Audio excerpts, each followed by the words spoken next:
I can't see what I'm doing. Hi guys, this is Connie. For the third time, I thought I'd try periscoping, reading a book. It's been special. It's weird enough to do this just because I record it for the internet and for future generations. There, I can see you in the camera piece in the back. But at the same time, it's just, it's always weird to me that people enjoy me watching me read books. So that's a thing. And I'm doing this because on the other side is Periscope. So if anybody decides to join us, they can watch, I guess, till my phone decides to say that's too much. Of course, if I had enough space on my phone, I wouldn't even need to record it again. But I'm here for another installment of Connie Reads 8 Keys. We are at part 2, which means it's going to start getting interesting, I hope. All right. Chapter 9. The first little secret room. I'm trying to find a way to, you can see what I'm doing here, but also see me in this camera as well. So that's a thing. After a night of not much sleeping, I woke up, raced through the world's shortest shower, and found just what I wanted to find. Uncle Hugh and Aunt Bessie having morning coffee in the kitchen. "You already have your backpack on. Ready to go?" Aunt Bessie seemed very surprised to see me. She and Uncle Hugh were still in bathrobes. Even on days when neither of them is going to leave the house, they both insist on getting dressed before 8 a.m. "Yeah," I said, swinging my wet ponytail over my shoulder as I grabbed a scone from a plateful on the table. "You know, I'm trying not to be late anymore." "Good for you, Cricket," Uncle Hugh said. "Well, bye." "Well, bye," echoed Uncle Hugh. I headed out the front door. I had time to visit the barn without worrying that Uncle Hugh would be working there, or that Aunt Bessie would be out loading up the van or watering her flowers. I ran across the driveway and into the barn. I didn't think I'd been spotted. I darted into the little room where I'd seen the key.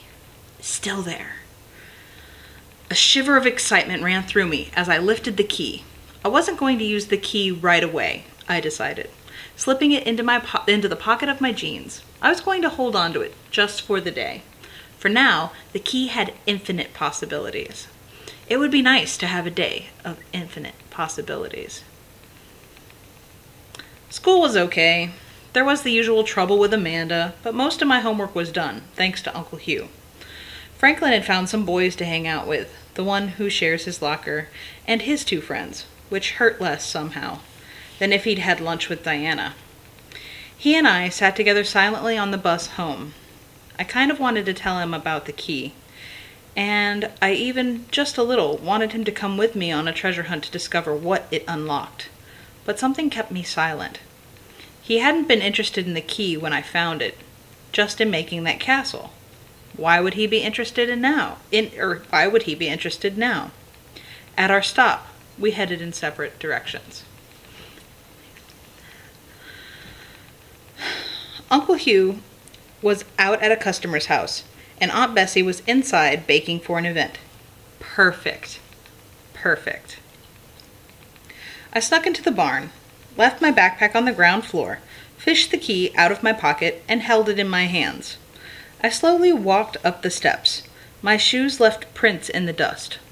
Uncle Hugh really didn't come up here much. Or maybe he used the elevator. At the top of the stairs, I took a deep breath and looked at the row of doors. They stood in a tight line like soldiers at their stations or trees planted to grow up together. Seeming not like simple doors, but like living things. The breeze that danced through the drafty hallway made it feel like they might even be breathing. There was nothing to tell me what might be different about each of them. I decided to start with the closest one. The key didn't fit. Next door. It fit. Already. On the second door. The room was for me. I gave the key a twist and the door unlocked. I stood back and pushed it so that it opened wide. I could see years of dust on the floor. A lot came up in the air, disturbed by the door opening, fuzzy in the yellow afternoon light passing through a single warpy glass window. I coughed and covered my face with my arm. I took a few steps inside. The walls on the long sides of the narrow room seemed to be shiny, like glass. I crept closer to look.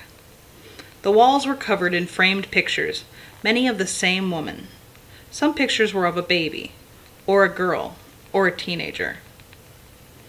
I knew who the woman was, and the baby, and the girl, and the teenager. We had pictures of her in the house, but not like this. The ones in the house were there all the time, faded into the background, like wallpaper or furniture. These were meant to be looked at, thought about. I walked up to one, pressed my finger to it. Mom? There were at least a dozen portraits. I stopped and looked at each one carefully. In one, she perches at the top of a slide as a 3-year-old. She wears a huge smile, her face framed with soft, dark curls. I stayed at this picture for several minutes. In another, she looks almost exactly like me. I looked at my own reflection on the glass to compare it.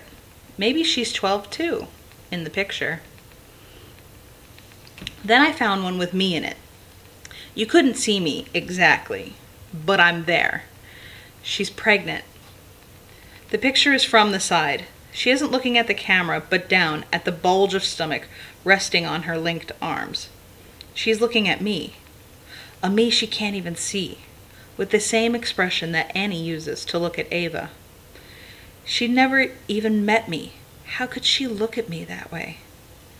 I heard something crunch under my feet. I was stepping on paper. No, a message. I picked up the slightly yellowed paper. It said in typed block letters, "Know what you come from." I turned to see if there was anything else in the little room, and there was. A big, comfy chair under the window. The chair was occupied. At first, I thought the lump was a pillow, but it was a teddy bear. He was missing an eye. His sewn-on bow tie was crooked, and his fur was worn through to the threads in several places. But he was a literate bear, because he was holding a note. Sure, the Elise on the outside of the folded paper matched the ones on my birthday letters, but the inside of the note said, "Hello, Elise. It's nice to see you again. My name is Miles. I belonged to your mother a long time ago. I was her most special toy. When you were a baby, I sat in your nursery and watched over you while you slept.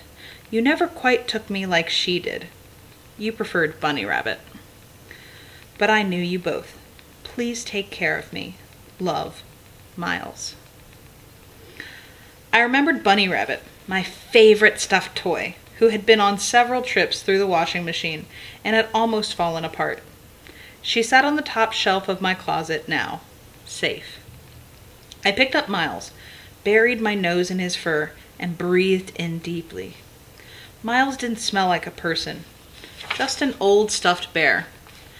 I felt silly for expecting more than that. He made me cough because he was so dusty. When a stuffed bear asks you for help, you can ignore him, check your sanity, or give in. "Welcome back, Miles," I whispered. I sat down and held him in my lap while I studied the portraits. There were all these little breaks. Eventually, I realized that the sun was starting to slip down below the trees. I had to go, or Aunt Bessie would start wondering where I was. I brought the note, "Know what you come from," and Miles with me. I squeezed them into my backpack, zipped it up, and swung it over my shoulder. I was careful to shut the barn door just as it had been. On the way out, I was sponded. Annie and Ava were on a walk, or at least, Annie was walking, holding Ava. "Hi," I said. She didn't seem to think it was weird for me to come out of the barn. "Hi, Elise," Annie said. "I just thought Ava would like to see the trees. They're so pretty this time of year." Ava probably wasn't old enough to understand that she was looking at trees. They would probably just be red and yellow and orange blobs. But Annie really wanted to see those things. That had to count for something, didn't it? And that must be how you learn trees, right? Someone points them out to you and calls them trees. I thought about the note from Dad and the pictures and Miles. What exactly was he trying to point out to me? Elise? Annie asked. I had been quiet for too long, I guess. Don't you have a stroller? I asked. It doesn't work so well on gravel and grass. We keep it in the car for in the town. Where are the sidewalks? Or where there are sidewalks. Oh, that's smart. We're going in now. Me too. I walked up the porch steps with Annie. I managed to keep my secret only until bedtime. I had taken Miles out of my backpack. I held him in bed, wondering, letting my thoughts whir. The unfolding note lay in my lap. Know what you come from. But Uncle Hume came into my room. Just saying good night. Oh, good night, Uncle Hugh. He sat on my bed. All your homework done tonight? Some of it. Some of it? Okay, most of it. I have more reading. Uncle Hugh noticed my stuffed friend. Where did you get that? Do you know who it is? Of course I do, he said. He lifted the bear from my arms and gave him a gentle squeeze. Where has he been all these years? Find him in the attic? Couldn't decide whether to lie or not. Not exactly. Uncle Hugh paused. Then he had a look of realization. He said, really not to me. Is it time already? Time for what? I've been waiting for years, even checking sometimes, waiting for that little key to disappear. Waiting and waiting, but never actually thinking you'd be ready. It's been there for years? Oh yes. How many? 9. Ever since, and a little before, of course. I nodded. You didn't tell me. I wasn't supposed to. We both sat quiet. Uncle Hugh handed back Miles. Aunt Bessie passed in the hall. Bess, Uncle Hugh called. Come in here for a minute. She peeked around the door. It's late. What's going on? Uncle Hugh said. Our Elise found her key today. Oh, Aunt Bessie said, looking fairly shocked. She came in and sat on my desk chair. Did you use it? I held up Miles. You did? Was that all? Just Milo? Miles, I corrected. Right, Miles. Pictures, I said, of Mom, and a pink chair, and this note. I held the paper out to them. Uncle Hugh took it. Well, I prompted, tell me about her. Haven't we before? Aunt Bessie asked. Ooh, I messed it up, sorry. Well, sure, I said, but this is different. Aunt Bessie nodded. She was very sweet. She had that very long, dark hair.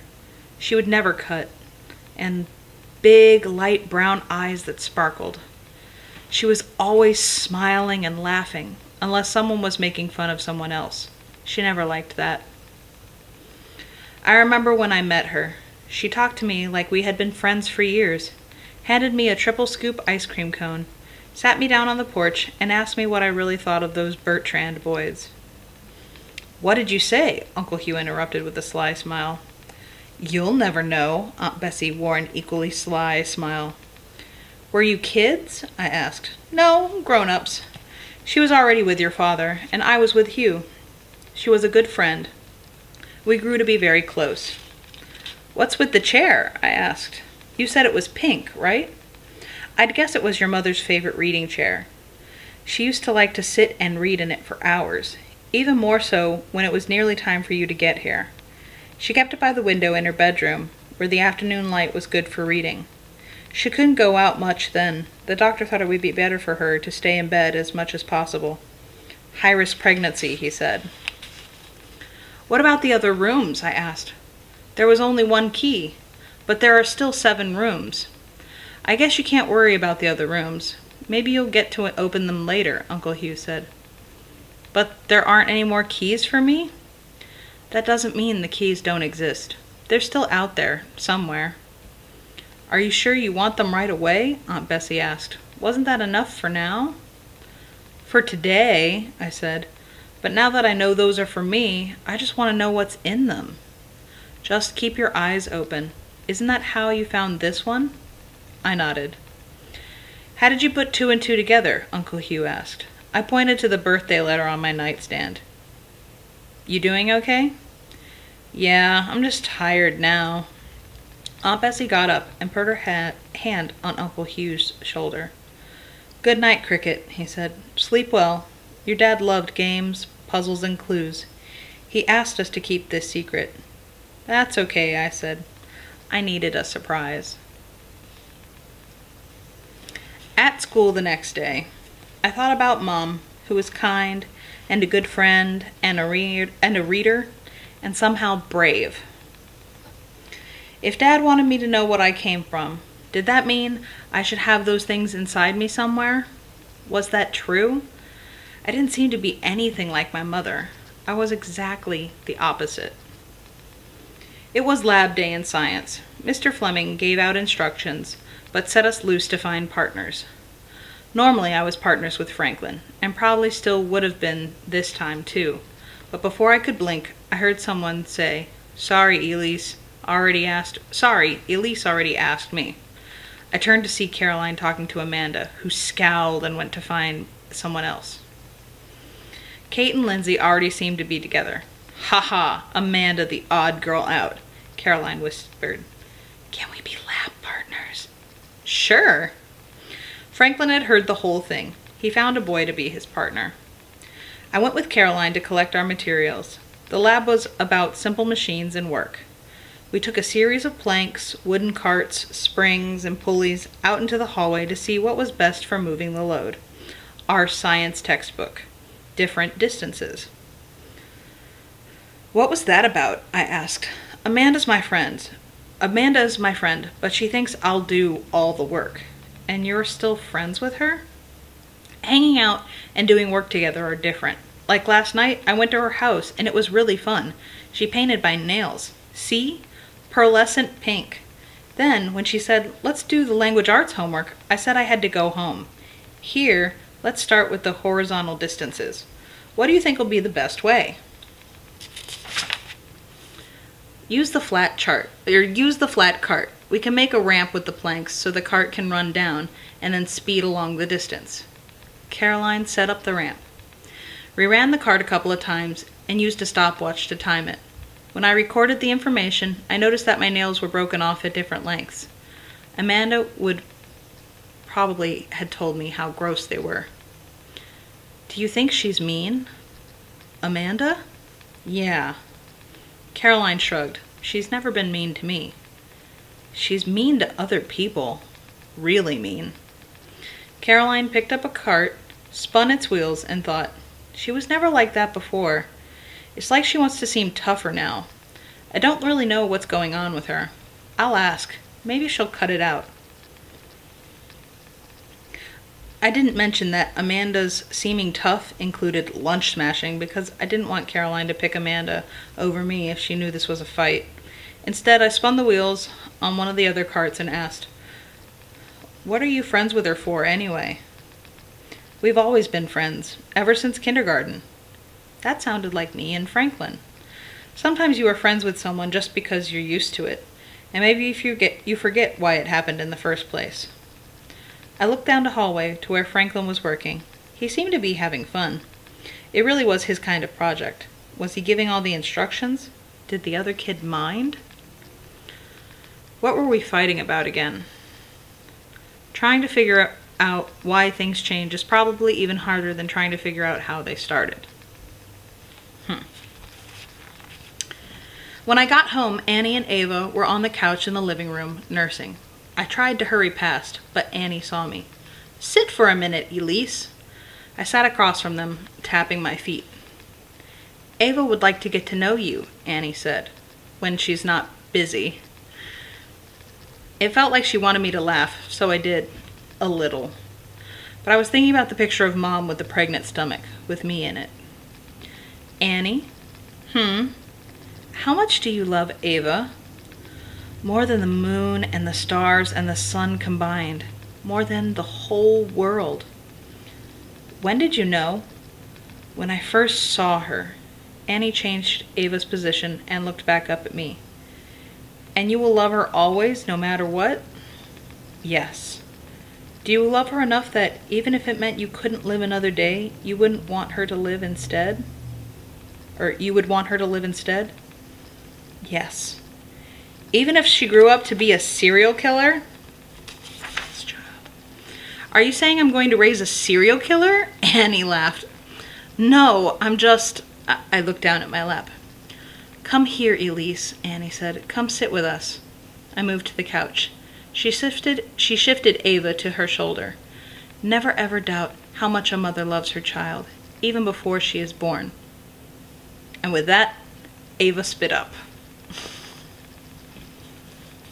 I headed to the kitchen for a snack.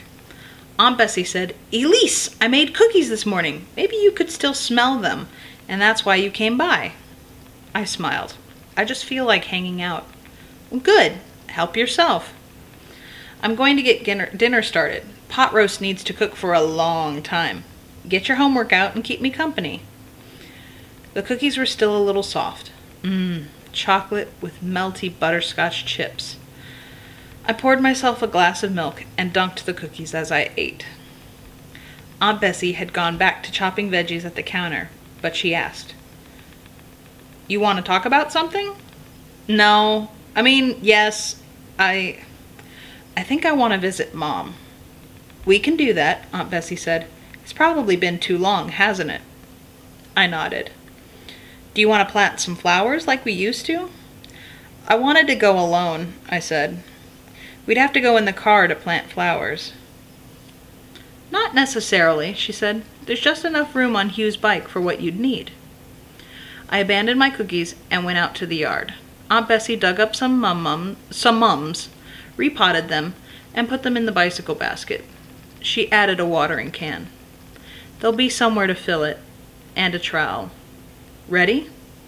I straddled the bike, my feet barely touching the ground as I kept it steady. Ready? Well, I said, here I go. The cemetery is out along our school bus route to town. Usually I pass it without even thinking about who's in there, because I'm so used to it. It took a long time to pedal there with the full basket. At the cemetery, I set the bike against a tree. I walked through the headstones and eventually found them, Louisa Celeste and John Peter Bertrand, chiseled into one block. I stood, just looking. I didn't know what to do with my hands. I put them in my jeans pockets, took them out, put them in my sweatshirt pockets, took them out. Well, it wasn't like she was going to talk first. I sat on my knees in the grass in front of the marble stone. Hi, Mom, I started. Dad, I think Dad wanted me to get to know you. Well, a long time ago he did, but I'm here now. You have a pretty spot. I tore up some of the dry grass in my fists. Then I realized it probably wasn't a very nice thing to do. I let the blades grow and brushed my hands on my jeans. Is it my fault you're here? Coldstone never answered anyone. Well, it probably wasn't worth it. I'm bad at everything, and nobody but our family likes me. I can't even keep one friend. I wiped my nose on my sleeve. I'm really sorry. I lay down on the grass, a little closer to them.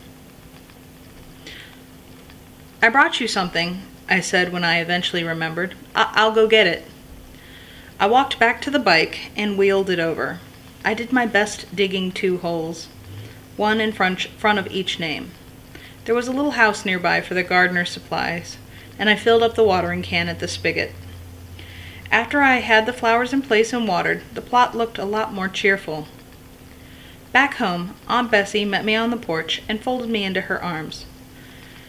When she finally let go, She held out something. It looked like a necklace. It's the key. I took it out of the door where you left it. You can wear it if you like. Thanks. I slipped it over my head. The key felt light, resting gently below my collarbone near my heart. And that's the end of chapter 9. Tune in next time and we'll be at chapter 10 of Connie Reads 8 Keys by Suzanne Lafleur.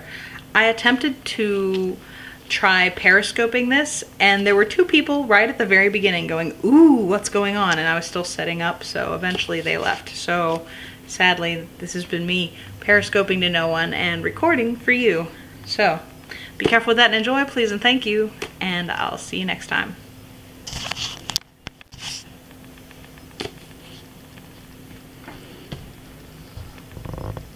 It's still recording. That's one I haven't done in a while.